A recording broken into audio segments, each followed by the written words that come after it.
Hello, mate. You all right? Steve, how are you, man? Yeah, I'm good, mate. Yeah, good.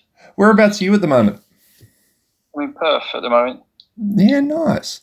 So you're going to be pretty busy in Australia between British Line and Maiden. How do you like it here? Yes, yes. I mean, yeah, I really like it. Yeah, yeah. I'm gonna. Yeah, I'm looking forward to playing the shows, playing venues that I've never played before, smaller venues with British Lion, and coming back and playing stuff that with Maiden that I've done before. But yeah, I mean, it's going to be great. I'm really looking forward to both. Yeah. Why did it? I mean, Maiden started in '75. Why did it take so long for you to start a side project? Just time.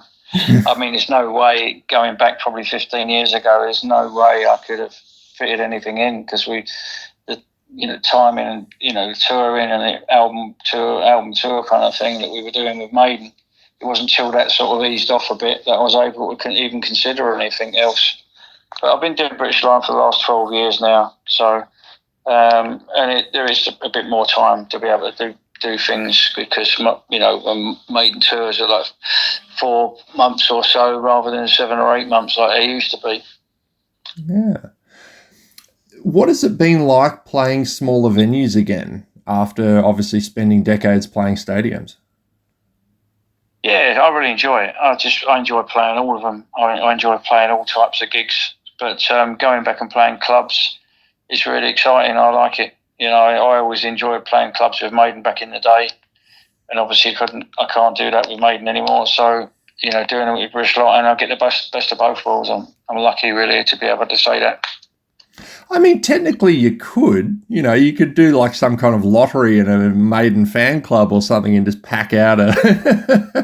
Well, it wouldn't be very fair, really. I mean, you think of amount of fans Maiden as worldwide, it really would. I don't think it would work. Fair, And fair. also, it's just time. If you're going to go and play a gig with Maiden, you might as well play to a lot of people because a lot of people would be disappointed if we did that. Yeah, that's fair. Mate, what plans do you have to follow up The Burning? Well, we've got a couple of new songs in the set that we're playing now. So as we go, we'll be adding other new songs as we go, and then because it really works well with the Burning album that we were playing quite a lot of the stuff live before we recorded it. So we just gradually put in songs in, and then we'll see what we do as to whether we put out an EP or an album or whatever. But I prefer to put an album out, but it's just a question of timing. But we'll see. Yeah.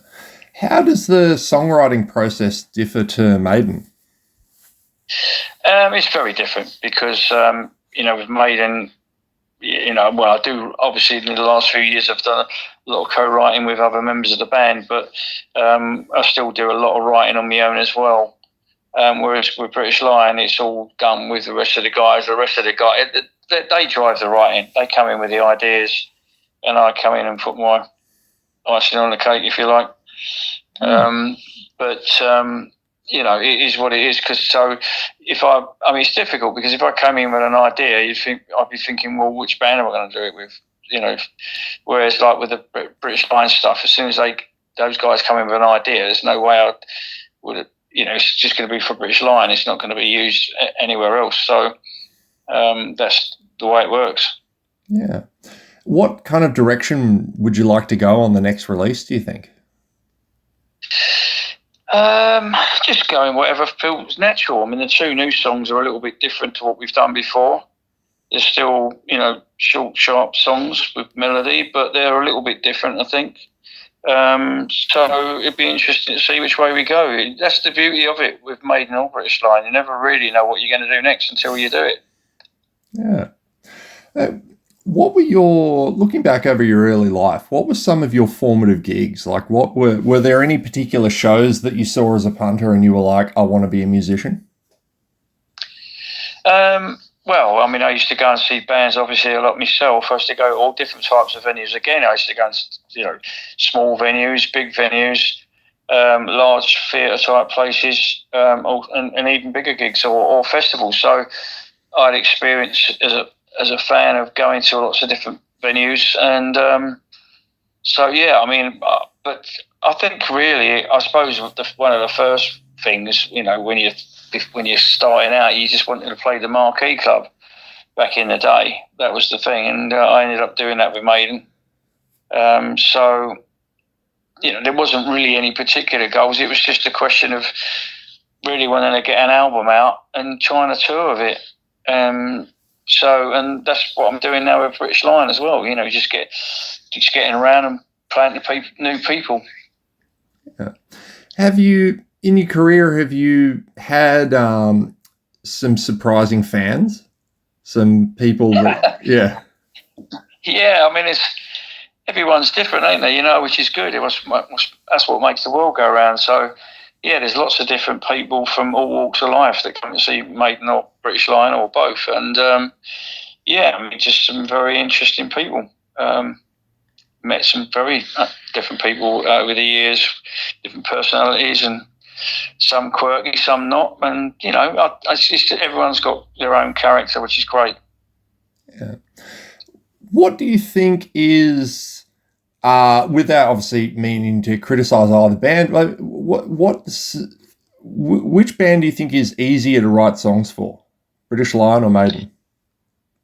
Well, that's a difficult question because most of the material with British Lion is driven by the other guys. So they come in with ideas and I'll just come in and sort of put my bit in or whatever on the top of it. Whereas with Maiden, it's a different thing altogether.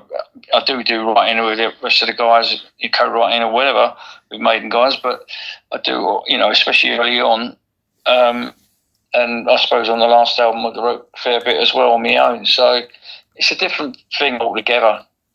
So the two are not really sort of related. That's fair. Right. I wonder, obviously, as Maiden is one of the older generation of bands and one of the biggest metal bands in the world, I wonder when bands like Metallica and Maiden finally retire, God forbid, who do you see as kind of bands filling that void or taking that place? I don't really think about it. I don't really, we're just doing what we do, and if someone comes along and fills the space, great, good luck with them. But I haven't really thought about it, really. See, like what were your impressions of seeing Gojira at the Olympics? I didn't really watch the Olympics. I didn't watch any of it. So I'm not really, I like football and tennis, and I don't really watch many other sports, to be honest. And I've never really been into Olympics very much. No, fair. It was more that I was getting that the metal. It was kind of a bit of a watershed moment for the legitimacy of metal in the mainstream press, because all of a sudden you had, a band like Gojira playing to 1 billion people. Well, I wasn't even aware of it. So yeah, there you go. Yeah. Wow. Hey, as someone who's been in the game for a while, what advice would you give to your younger self? That's a difficult question because I don't think I'd change anything. Because at the end of the day, you go through life and you just learn different things through, everything you do, including any mistakes you might make. So I think I always felt that really, everyone makes mistakes, but I just want to make less than anyone else does and I'll be all right. Yeah. Sorry, go on. Well, that's it really. Yeah. I mean, I don't think I'd change anything because it's all part of growing up and, the way you choose in life or whatever, the decisions you make. I don't think it's something I would even think about doing. Yeah. And it's not something you can change anyway, so it's not really worth thinking about, in my view, really. Yeah.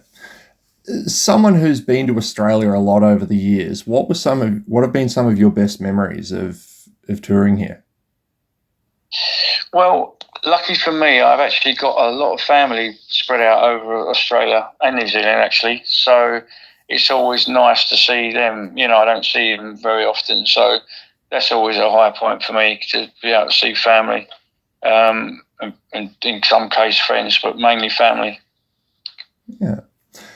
So at the At the risk of torpedoing what little credibility I have to ask you an immature question. It's become a bit of a theme across my interviews. Who would win in a fight between Iron Maiden and Judas Priest? Oh, that is not a question I can answer. I think it's a fan. That's something you need to ask fans, not me. Fair. That is a very diplomatic answer, Steve. I'm impressed. Mate, this has been wonderful. Thank you very much for your time today, mate. All right, cheers, mate. Yeah, mate, and very much enjoy the tour, okay? Have a great day. Cheers. Yeah, cheers, mate.